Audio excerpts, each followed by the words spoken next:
Devbhoomi international chamber of commerce द्वारा आयोजित startup summit कार्यक्रम में युवा एंटरप्रेन्योर्स को मिली नई राह, जहां उत्तराखंड में स्टार्टअप इकोसिस्टम के भविष्य को मिलेगा आकार। नमस्कार, आप देख रहे हैं UK 24/7 news. Devbhoomi international chamber of commerce और तुला इंस्टीट्यूट ने उत्तराखंड के फलते फूलते स्टार्टअप इकोसिस्टम का मार्ग प्रशस्त करते हुए 4 सितंबर को उत्तराखंड के उभरते स्टार्टअप के विकास को गति देने के लिए एक ऐतिहासिक कार्यक्रम startup summit development of startup ecosystem इन उत्तराखंड का आयोजन किया गया। वहीं कार्यक्रम की शुरुआत मुख्य अतिथि के रूप में पहुंची पर्यटन विभाग की एडिशनल डायरेक्टर श्रीमती पूनम चंद व डीआईसीसी के संस्थापक प्रीतम सिंह लिंगवाल और शीतल गौड़ व जी वेल्थ की मैनेजिंग डायरेक्टर पुष्पा लिंगवाल और तुलाज इंस्टीट्यूट के डायरेक्टर संदीप विजय द्वारा दीप प्रज्वलित कर किया गया। वहीं कार्यक्रम में मुख्य वक्ताओं द्वारा एंटरप्रेन्योर्स को स्टार्टअप के गुण समझाए गए। वहीं मुख्य वक्ता के रूप में पहुंचे सीईओ DUAI के आलोक तोमर व हेली फूड्स के managing director Virbhan Singh Rawat, agro magazine के संस्थापक हेमेंद्र सिंह नेगी और सोमशेखर गंगोपाध्याय द्वारा स्टार्टअप के इनिशियल स्टेज से लेकर फंडिंग जुटाने तक के विषयों के बारे में जानकारी दी। वहीं इस कार्यक्रम में आपको बता दें कि Dronacharya unmanned aerospace innovation DUAI के CEO आलोक तोमर और तुलाज इंस्टीट्यूट फॉर ड्रोन टेक्नोलॉजी के निदेशक संदीप विजय के बीच एक समझौता ज्ञापन MOU पर हस्ताक्षर भी हुए। वहीं कार्यक्रम के अंत में आयोजक देवभूमि इंटरनेशनल चैम्बर ऑफ कॉमर्स के संस्थापक प्रीतम सिंह लिंगवाल द्वारा पत्रकारों से बातचीत में कहा गया कि उत्तराखंड स्टार्टअप की तरफ से कहा गया था कि वह कार्यक्रम में अपने प्रतिनिधि को जरूर भेजेंगे, जिससे एंटरप्रेन्योर्स को अपने स्टार्टअप के लिए सरकारी योजनाओं की जानकारी उपलब्ध कराई जा सके। पर प्रीतम सिंह लिंगवाल द्वारा नाराजगी जताते हुए कहा गया कि उत्तराखंड स्टार्टअप की तरफ से कार्यक्रम में कोई भी प्रतिनिधि नहीं पहुंचा और इसी से पता चलता है कि उत्तराखंड सरकार और उत्तराखंड स्टार्टअप एंटरप्रेन्योर्स और उत्तराखंड में स्टार्टअप को लेकर कितने सजग हैं। वहीं मुख्य अतिथि के रूप में पहुंची उत्तराखंड टूरिज्म की एडिशनल डायरेक्टर श्रीमती पूनम चंद द्वारा आयोजकों को कार्यक्रम के लिए सराहा भी गया। वहीं उन्होंने कहा कि ऐसे कार्यक्रम निरंतर प्रदेश में किए जाने चाहिए ताकि इससे यंग एंटरप्रेन्योर्स को प्रोत्साहित किया जा सके। वहीं कार्यक्रम के उपरांत Dronacharya unmanned aerospace innovation DUAI द्वारा ड्रोन शो का आयोजन किया गया और एंटरप्रेन्योर्स को ड्रोन सेक्टर की जानकारी दी गई। देखिए पूरी खबर प्रदीप भंडारी की यूके 24/7 के लिए देहरादून से।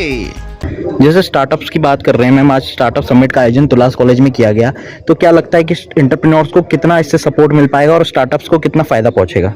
देखिए, स्टार्टअप से डेफिनेटली उत्तराखंड को फ़ायदा होगा, क्योंकि उत्तराखंड में जैसे मैं टूरिज़्म सेक्टर में कहूँ तो इतना इमेंस पोटेंशियल है टूरिज़्म की, और उसी के साथ ही टूरिज़्म के में जब ये स्टार्टअप्स काम करेंगे तो टूरिज़्म को एक बहुत अच्छा पैकेजिंग मिलेगा, उससे टूरिज़्म का भी विकास होगा और लोगों का भी विकास होगा।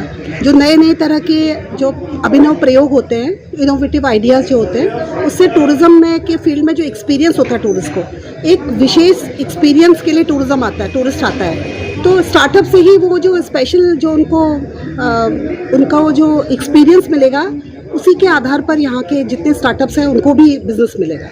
मैम, जैसे कि टूरिज्म के क्षेत्र में भी पर्यटन के क्षेत्र में भी कई स्टार्टअप्स इस समय आए हैं सामने उभर के, तो पर्यटन विभाग उनको कितना सपोर्ट कर पा रहा है इस समय? देखिए, पर्यटन विभाग तो टूरिस्ट को लाने का मेन जो हमारा है टूरिस्ट अट्रैक्शन, बाकी हमारी जो टूरिज्म पॉलिसी है उसमें भी काफ़ी सारा जो नई टूरिज्म पॉलिसी है उसमें काफ़ी इंसेंटिव दिए जा रहे हैं। स्टार्टअप्स का मेरे मतलब मेरा मैसेज ये है कि टूरिज्म में आप देखिए, रूरल टूरिज्म में देखिए, एग्रो टूरिज्म में देखिए, आप टूरिज्म देखिए कहाँ पर नहीं है, वेलनेस टूरिज्म देखिए, एग्री टूरिज्म के साथ साथ आप प्रोडक्ट्स देखिए, जो सोवेनियर, इतने टूरिस्ट हमारे उत्तराखंड में आते हैं। हमारी पॉपुलेशन अगर 1 करोड़ के लगभग जो हमारे पुराने सेंसस के हिसाब से है, तो उसके 4 to 5 टाइम्स टूरिस्ट यहाँ पे आते हैं। इतने टूरिस्ट उत्तराखंड में आ रहे हैं, अगर वो एक सोवेनियर भी लेके जाएं तो पूरी इकोनॉमी हमारी ग्रो कर जाएगी।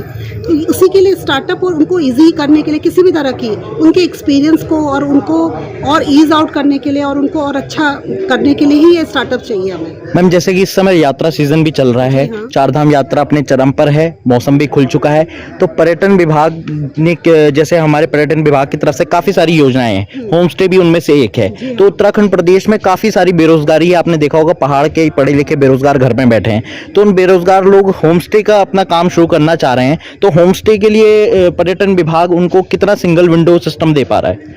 देखिए, होम स्टे में इस पिछले वर्ष से हमारा मुख्यमंत्री स्वरोजगार योजना ऑनलाइन पोर्टल किया है, ताकि लोगों को कोई भी कहीं इधर उधर न जाना पड़े। टाइमलाइन है, एकदम फिक्स्ड है, सेवा का अधिकार में भी ये है, तो इसीलिए कि वो जो ऑफिसेज में लेथार्जी या किसी कारण से जो प्रोजेक्ट रुकते थे वो नहीं रुकेंगे, इसीलिए इसको ऑनलाइन किया गया है। ऑनलाइन किया गया और गवर्नमेंट का जो है इसमें बहुत अच्छी सब्सिडी हमारी स्टेट देती है, तो ये बहुत अच्छा मैसेज है। और इसीलिए हमारे उत्तराखंड के जो होम स्टेज हैं अभी पूरी दुनिया में, मतलब पूरे उत्तराखंड में और पूरे देश विदेश से टूरिस्ट आके उनमें रह रहे हैं। और एक जो स्टार्टअप जो है उसके लिए भी कई सारी अलग अलग तरह के छोटे छोटे स्टार्टअप खुल सकते हैं। जो टूरिस्ट का एक्सपीरियंस की मैं उदाहरण देके कहूँगी, अगर कोई टूरिस्ट कहीं पर एक साइकिल लेता है और वो दूसरी जगह 3 डेस्टिनेशन जा करके कहीं चौथी जगह छोड़ देता है, अगर कोई अच्छा इस तरह का मैकेनिज्म हो तो वहाँ से पिकअप हो जाए, सब कुछ ऑनलाइन।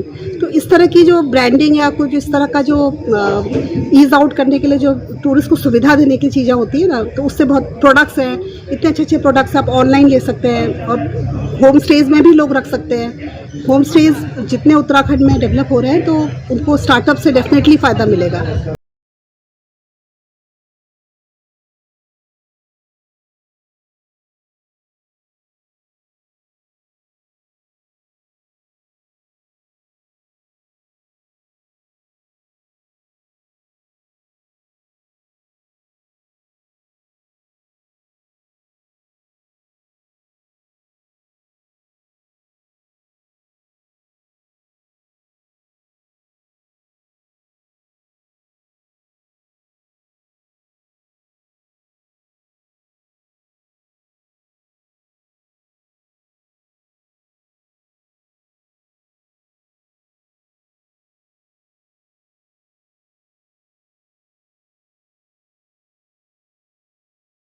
गांव की गलियों से शहर के शोर शराबे तक हम लाते हैं सही खबर आप देख रहे हैं यूके 24/7 न्यूज। खबर वही जो है सच सही।